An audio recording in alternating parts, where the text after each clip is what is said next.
ఎప్పుడైతే సొదొమ గొమొర్రా పట్టణాలను ఎప్పుడైతే దేవుడు అగ్ని గంధకాల చేత దహించవేయబోతున్నాడో దేవుడు అప్పుడు అబ్రహాం గారు అయ్యా, ఆ సొదొమ గొమొర్రా పట్టణాల్లో 50 మంది నీతిమంతులు ఉంటే ఆ పట్టణాల మీద రాబోతున్న ఆ ఒక్కతను తప్పించమని అడిగింది.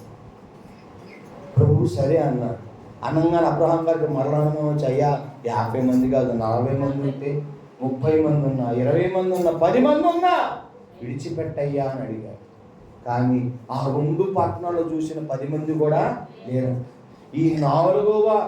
ఎప్పుడైతే ఈ 4వ గుర్రం మీద 4వ ముద్ర విప్పినప్పుడు పాండువర్ణ గుర్రం మీద మృత్యువు ఎప్పుడైతే బయలుదేరి వెళుతుందో, ఇవన్నీ కూడా పాత నిబంధన కాలంలోనే దేవుడు ప్రవక్తల చేత రాయించాడు. రేపు భవిష్యత్తులో ఏ తెగుళ్ళు అయితే భూమి మీదకి రాబోతున్నాయో వాటన్నిటిని గురించి గ్రంథాల్లో ప్రవక్తల చేత ప్రవచింపజేశాడు. ఈ పాతాళం మృత్యువు ఎప్పుడైతే పాతాళాన్ని తీసుకుని వచ్చిందో అప్పుడంట అక్కడున్న ఆ పాతాళ లోకములకు పడవేయబోతున్న భక్తులు అంట దేవుడు అంట ఆ పాతాళ లోకముల నుండి విమోచిస్తాడంట. హల్లెలూయా. అందుకే దావీదు అన్నాడు, జగటగల ఊబి నుండి నన్ను లేవనెత్తువాడవు నీవే. హల్లెలూయా. ఈరోజు జగటగల ఊబిలో ఉన్న గాఢాంధకారపు లోయలో ఉన్న నిన్ను విమోచించువాడు నీకు తోడుగా ఉంటాడు. హల్లెలూయా. అందుకే ఆ ముద్రలు ఎప్పుడైతే విప్పబడతాయో ప్రభు అంటున్నాడు, ఇదిగో జీవము గల చెట్టు చిగురుకైన ఏ హాని కలగదు. హల్లెలూయా. జీవము గల చెట్టు చిగురులకైనా హాని లేదు. అయ్యో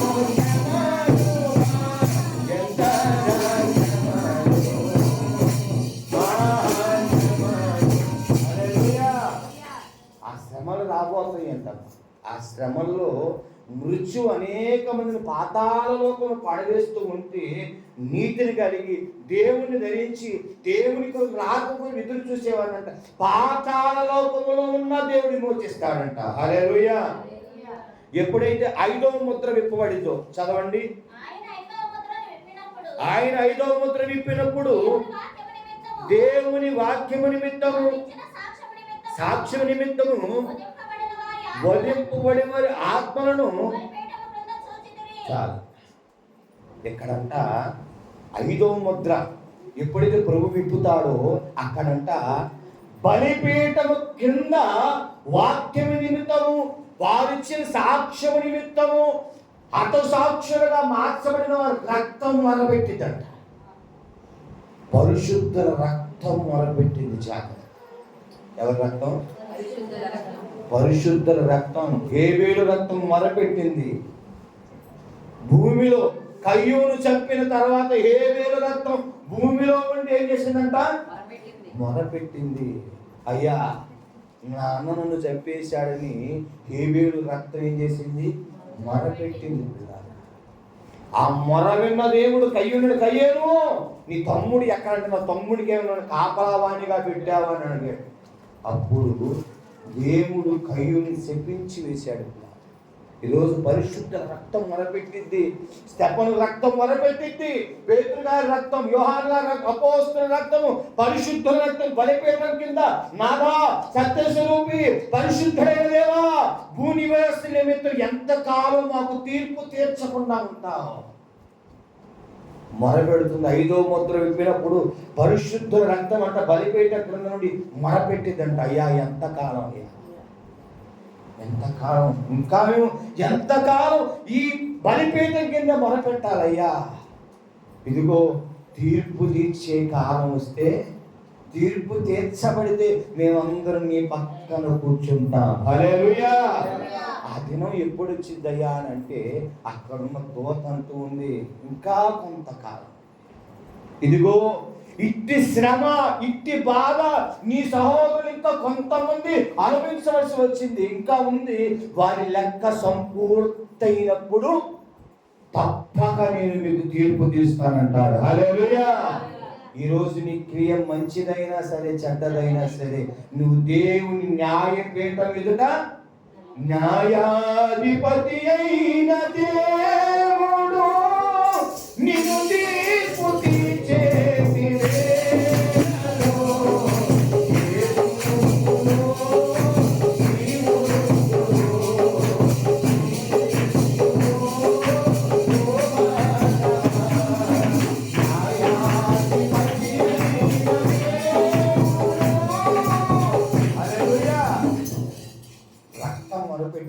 అయ్యూని రక్తం మొరపెట్టింది, ఉరియా రక్తం మొరపెట్టింది. అందుకే ఉరియా భార్యతో పాపం చేసినప్పుడు ఉగ్రత దిగి రాలేదు. కానీ ఎప్పుడైతే ఒక పాపాన్ని కప్పిపెట్టుకోవడానికి నమ్మకస్తుడు, నీతిమంతుడు, యథార్థపరుడైన నమ్మకమైన దాసుడు ఉరియాను చంపటానికి కూడా దావీదు గారు వెనకాడకు ఉరియాను చంపించాడో దేవుని ఉగ్రత, ఉరియా రక్తము నిమిత్తం దావీదు గారి కుటుంబం నిత్యము యుద్ధాలే. దావీదు గారు ఎంత గొప్పవాడమ్మా, భక్తిపరుడు. స్తుతి అనేది ఆరంభమైందే దావీదు గారితో. బాలప్రాయములను స్తుతించి దేవుని మైమరిపింపజేసిన ఘనుడు దావీదు గారు. అటువంటి దావీదు గారు, దేవుని చేత అభిషేకించబడిన దావీదు గారు, పరిశుద్ధాత్మ పొందుకున్న దావీదు గారు అనే దావీదు గారు సితారా వాయిస్తుంటే అపవిత్రాత్మ కూడా వెళ్ళిపోయాయంట. దేవుడికి ఇష్టానుసారం మనస్సు కలిగిన వాడిని తెలుసుకున్న దావీదు గారు ఎప్పుడైతే పాపంలో పడిపోయి ఉరియాను భార్యను బెజవాడు మేహించి ఆమెతో పాపం చేశాడు, ఆ పాపాన్ని కప్పిపుచ్చుకోవడానికి ఎప్పుడైతే ఉరియాను చంపించాడో దావీదు, దేవుడు అన్నాడు, దావీదు నిన్ను బట్టి తరతరాలకి నీ సింహాసనాన్ని స్థిరపరుస్తున్న దేవుడు అంటున్నాడు. దావీదు ఉరియా రక్తము నిమిత్తం నీ కుటుంబంలో నిత్యం యుద్ధాలే. ఒక ప్రార్థనా పరుడు జీవితంలో, దేవుని మెప్పించిన గనుడి జీవితంలో, దేవుడికి ఇష్టానుసార మనస్సు కలిగిన ఒక ఆయన జీవితంలో ఒక చేసిన పాపం, చిందించిన రక్తాన్ని బట్టి దేవుడు అంటున్నాడు, దావీదు తరతరాలకి నీ కుటుంబంలో యుద్ధమే. విడలే దావీదు మీద యుద్ధానికి బయలుదేరి వెళ్ళాడు. దావీదు గారు చేసిన పాపం నిమిత్తం నలుగురిని కోల్పోవాల్సి వచ్చింది. అందుకే ఆహాబు ఎప్పుడైతే నాబోతు ద్రాక్ష తోట కోసం నాబోతు రక్తాన్ని ఆహాబు చిందించాడో ఆ నాబోతు రక్తం మొరబెట్టిందంట. అప్పుడు ప్రవక్త వచ్చి అంటున్నాడు, ఆహాబు ఒక ద్రాక్ష తోట కొరకు అన్యాయంగా ఒకటి చంపించావు, ఇదిగో ఎక్కడైతే నాబోతు రక్తము చిందిందో అక్కడే నీ రక్తము కూడా చిందిద్దన్నాడు. రక్తానికి క్రయధనం చెల్లించాలి. రక్తం, పరిశుద్ధ రక్తం మొరపెట్టిందంట. అప్పుడు వారు వేదంతో మొరపెడుతూ ఉంటే 5వ ముద్ర ఎప్పుడైతే విప్పబడిందో అప్పుడంట ఆ దూత ఎప్పుడైతే 5వ ముద్ర విప్పిందో అక్కడ మొరపెడుతున్న వారందరూ కూడా తెల్లని వస్త్రాలు ఇవ్వబడతాయి. హల్లెలూయా. రక్తము చిందిన వస్త్రాలు ధరించి మొరపెడుతున్న వారికంట తెల్లని వస్త్రాలు, తెలుపు పరిశుద్ధతకు, తెలుపు సమాధానానికి సాదృశ్యం. హల్లెలూయా. వారికి తెల్లని వస్త్రం. ఇంకొంతకాలం ఇదిగో ఇట్టి శ్రమ కొంత ఇంకా నీ సహోదరు భూమి మీద అనుభవించవలసి ఉంది.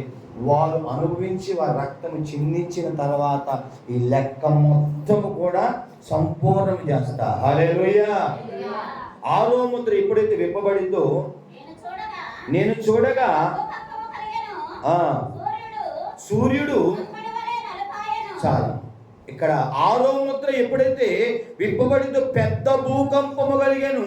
సూర్యుడు కంబల వలె, సూర్యుడు నలుపై రోజు, చంద్రుడు వెలుపై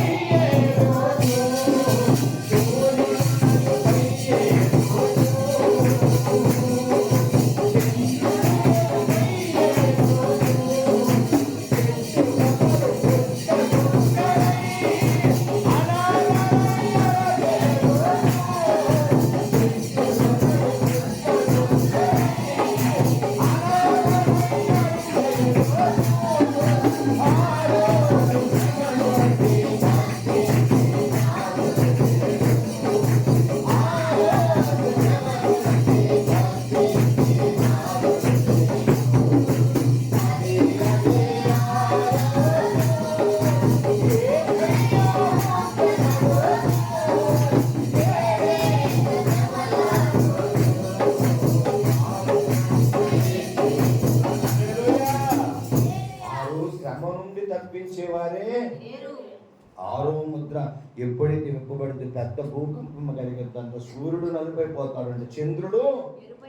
ప్రభువు వారు ఎప్పుడైతే శిలువ మీద ప్రాణం విడిచాడో దగదగ మండే సూర్యుడంట ఆయన మరణాన్ని చూడలేక సూర్యుడంట నలుపైపోయాడంట. అంటే ఎప్పుడైతే అక్కడ అప్పుడు దాకా పగలు 3 గంటలకి ప్రచండమైన ఎండ జరుగుతున్న ఆ సమయం ఉందంట, ప్రభువు వారు మరణించగానే సూర్యుడు మరుగైపోయాడంట. ఆ యెరూషలేము పట్టణమంతా కట్టికి చీకటి బండల బద్దలై భూకంపం కలిగింది. దేవాలయం తన నడిమికి. రేపు ఆరో ముద్ర విప్పినప్పుడు అధికారము జరిగేది, భూమి బద్దలైపోయిందంట, భూకంపాలు కలుగుతాయంట. ఏం కలుగుతాయి? భూకంపాలు కలుగుతాయంట. భూకంపాలు కలిగి సూర్యుడు నలుపైపోతాడు, చంద్రుడు వెలుపైపోతాడు, ఆకాశ నక్షత్రాలు భూమి మీద. ఆ శ్రమను తట్టుకోలేకంట భూరాజులు, అధికారులు, సామంతులు, స్వతంత్రులందరూ కూడా ఇదిగో మా మీద పడిన ఈ సన్నిధికి గొర్రెపిల్ల ఉగ్రతను మమ్మను మరుగు చేయడని పర్వతాలతోనూ బండలతోనూ చెప్పుకుంటామంటమ్మా.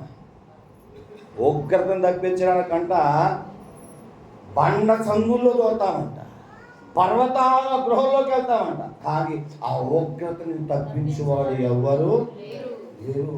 అటువంటి ఉగ్రత జరుగుతూ ఉన్నప్పుడంట భూమి మీదకి 9 దోతలు వస్తారు. ఎంతమంది? 9 దోతలు వచ్చి భూమి నలువైపులా ఉండి గాలిని బంధిస్తారు. దేన్ని? గాలిని బంధించి అక్కడ వారు ఏం చేస్తారంటే భూమి మీద క్రీస్తుని కలిగి ఉన్న వారి నుదుటి మీద ముద్ర వేస్తారంట. హల్లెలూయా. వారి లెక్క చూడగా వారి లెక్క ప్రకారం 1,44,000 మంది ఉన్నారంట. హల్లెలూయా. ఇంకా అనేక వేల మంది, అనేక కోట్ల మంది, అనేక వేల మంది ఎప్పుడైతే క్రీస్తు కొరకు నిలబడి వారందరికీ ముద్ర వేయబడతారంట. అందుకే వారందరికీ తెల్లని వస్త్రాలు ధరింప చేయబడతాయి. హల్లెలూయా. అప్పుడు అక్కడ ఉన్న ఒక పెద్దలు అడుగుతాడు, ఎవరయ్యా అంటే యోహాను, వీరు మహాశ్రమల నుండి వచ్చిన వారు. హల్లెలూయా. గొర్రెపిల్లతో రక్తంతో వస్త్రాలు ఉదుకుకొని తెలుపు చేసుకున్న వారు గొర్రెపిల్ల వీరి కాపరై వీరిని జీవజల బొగ్గల యొద్దకు నడిపించును. హల్లెలూయా. ప్రతి కన్నీటి బాష్ప బిందువును అక్కడికి వెళ్ళాక దుఃఖం ఉండదు, నిట్టూర్పు ఉండదు, వ్యాధం ఉండవు, బాధలు ఉండవు. అక్కడ నిత్య సంతోషం. హల్లెలూయా.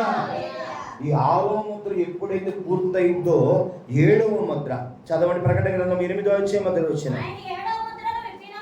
ఆయన 7వ ముద్ర విప్పినప్పుడు పరలోకమందు ఇంచుమించు అరగంట సేపు నిశ్శబ్దంగా ఉన్నారు. చాలా. పరలోకం నిశ్శబ్దం ఎప్పుడైనా ఉండిద్దా? మన చర్చిలో 5 పిల్లలు ఉంటే నిశ్శబ్దంగా లేదు. ఏమ్మా, పిల్లలు ఏడుస్తూ ఉంటారు, పరిగెడుతూ ఉంటారు, అటు ఇటు తిరుగుతూ ఉంటారు. పిల్లలు నీళ్ళు ఏమ్మా నిశ్శబ్దంగా మాత్రం ఉండదు. నిశ్శబ్దంగా ఉందంటే పిల్లలకి అయిందని డాక్టర్ చూపించాలి. అమ్మని తీసుకెళ్ళి పిల్లలంటే ఏం చేస్తూ ఉంటారు? అలలు చేస్తూ ఉంటారు. పిల్లలు అలలు చేస్తూ ఉంటారు. పెద్దోళ్ళు అవన్నీ చదువుకుంటూ ఉండాలి. వాళ్ళు అలలు చేయకుండా కూర్చున్నారంటే ఏదో తేడా చేసిందని ఎమ్మంటే డాక్టర్ గారి దగ్గరికి తీసుకెళ్ళాలి. మరి పరలోకం 4 జీవులు, కోట్ల కొద్ది పరిశుద్ధులు, దూతగణములు, పరిశుద్ధుడని కోట్ల కొలది దూతలు స్వరములు స్తుతులు సరుపుతున్న ఆ దివ్య దేవుని పరలోక సన్నిధిలో అరగంట సేపు నిశ్శబ్దం వచ్చింది. ఎప్పుడైతే నిశ్శబ్దం దేనిగా అప్పుడు ఎప్పుడైనా వాతావరణం మారి నిశ్శబ్దంగా ఉందనుకో, దానికి అర్థమైంది భయంకరమైన తుఫాను రాబోతుందని. సింహం 4 అడుగులు వెనకేసిందంటే భయపడి పారిపోతున్నట్ట, అది ముందలకే దొరుకుతుందని అర్థం. అమ్మ వెనకేసినంత మాత్రాన అది భయపడి పారిపోతున్నట్టు కాదు. తుఫాను ముందుకు ప్రశాంతత ఎలాగైతే ఉంటుందో, సింహం ఎట్లాగైతే వెనక్కి వెళ్ళిద్దో, దేవుని ఉగ్రత, దేవుని రాకడ సంభవించినప్పుడు పరలోకమును అరగంట సేపు నిశ్శబ్దంగా ఉండిద్దంట. ఆ నిశ్శబ్దం ఎప్పుడైతే గడిచిపోయిందో అక్కడంట సువార్త, అక్కడ దేవదూత 7 దూతలు నేను చూచింది, వారికి 7 బోరలు ఇవ్వబడ్డాయి. హల్లెలూయా. ఈ ముద్రను ఎప్పుడైతే విప్పడం పూర్తయితో నెక్స్ట్ బోరలు వస్తాయి. కడబూర మ్రోగే కదలేను మీను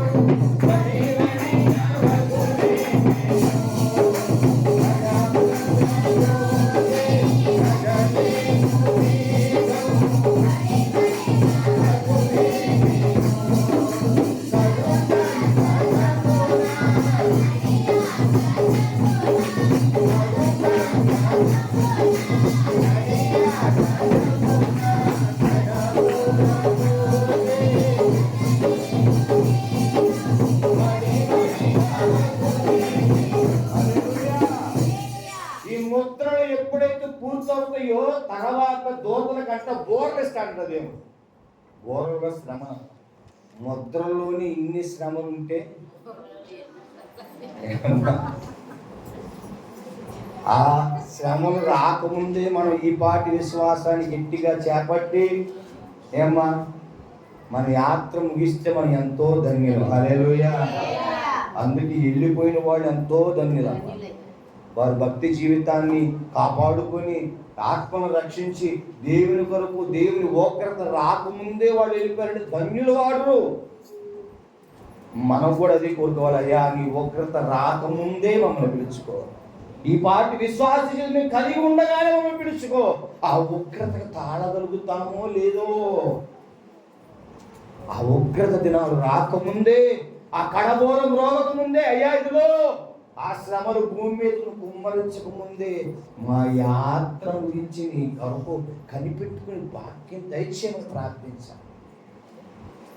ఈ యాత్ర ముగించేసరికి మనం చూసుకుంటే దేవుని కొరకు రక్షణ చేపట్టి అనేక ఆత్మను సన్నిధికి నడిపించి దేవుని కొరకు నిలబడి ఆయన కొరకు అనేక ఫలాలు ఫలించి ఇదిగో సిద్ధముగా ఉంటే నేడో రేపు ఆయన రాకడా వచ్చినప్పుడు మహిమమే విప్పుతాం. హల్లెలూయా. 7 ముద్ర విప్పగానే పరలోకం అరగంట సేపు నిశ్శబ్దం వచ్చిందంట. ఈ నిశ్శబ్దం ఎప్పుడైతే పూర్తయితో అక్కడ సువర్ణ బలిపీఠం మీద పరిశుద్ధుల ప్రార్థనను అక్కడన్నీ కూడా నిప్పులు చేతబట్టుకుని దూతంట ఏం చేసేదంటే ఆ బలిపీఠం మీద ధూపార్తిని సమర్పించి ఆ నిప్పుల బలిపీఠం నుంచి అంట పరలోకములోని నిప్పులు భూమి మీద కుమ్మరించిందంట దూత. ఎక్కడికి? పరలోకములో నుండి నిప్పులను భూమి మీద ఎప్పుడైతే దూత కొమ్మరించితో భూమి మీద బోర్ల శబ్దం, శ్రమలు ఆరంభమవుతాయి. ఈరోజు ఆ 7 ముద్రలు ఎప్పుడైతే ఇప్పడానికి